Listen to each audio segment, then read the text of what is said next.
Hey telitizen, kembali lagi bersama saya Aji Gautama Putra. Ini adalah mata kuliah topik khusus pada Smart City. Kita sedang membahas pertemuan 2 yaitu IoT dalam Smart City. Dalam video kedua ini kita akan membahas mengenai peran sensing. Jadi kita recap lagi video sebelumnya, kita membahas bahwa dalam Smart City ada 4 teknologi utama, yaitu IoT, AI, Cloud, dan Cyber Security. Dan kemudian kita membahas peran dari masing-masing teknologi untuk apa ya namanya, untuk menggambarkan perbedaan mereka, kenapa mereka semua ada di dalam Smart City, bahwa masing-masing teknologi kunci ini mempunyai 3 peran. Dan kita telah membahas bahwa IoT itu perannya adalah sensing, connectivity, dan automation.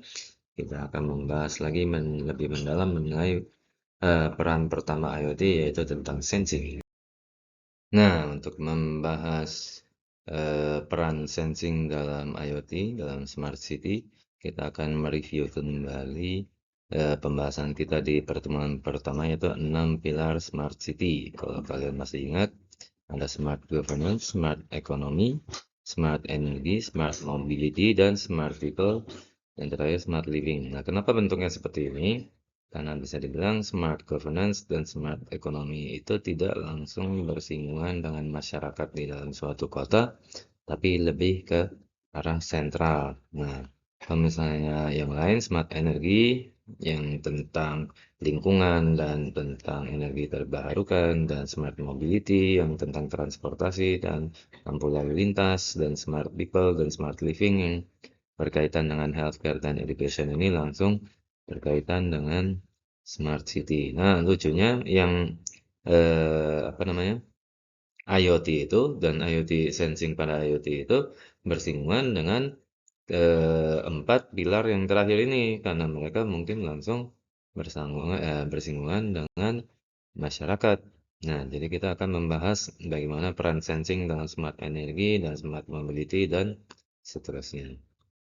Nah, ini kalau misalnya kita bahas pilar-pilar yang terkait dengan IoT itu yang ada 4 ini, kita bisa memperdalam lagi sub-pilar dari masing-masing pilar tersebut. Misalnya mobility, mobility itu kan terkait dengan transportasi. Cuman selain transportasi, dia juga bersinggungan dengan lalu lintas. Kemudian energi, energi itu selain energi yang terbarukan dan apa namanya energi listrik yang ada, manajemen energi listrik yang ada saat ini bisa juga terkait dengan lingkungan, misalnya kebersihan, sampah, dan air bersih. Kemudian smart living ini bisa dikaitkan dengan kesehatan yang terutama healthcare, kemudian bisa juga dikaitkan dengan keamanan security. Kemudian smart people ini biasanya terkait dengan tempat tinggal orang tersebut atau tempat kerjanya, maka ini berhubungan dengan smart building dan smart home. Jadi itu adalah akhir dari video kedua. Dalam video ini kita berhasil membahas mengenai sensing dan hubungan sensing dengan smart pillars yang ada.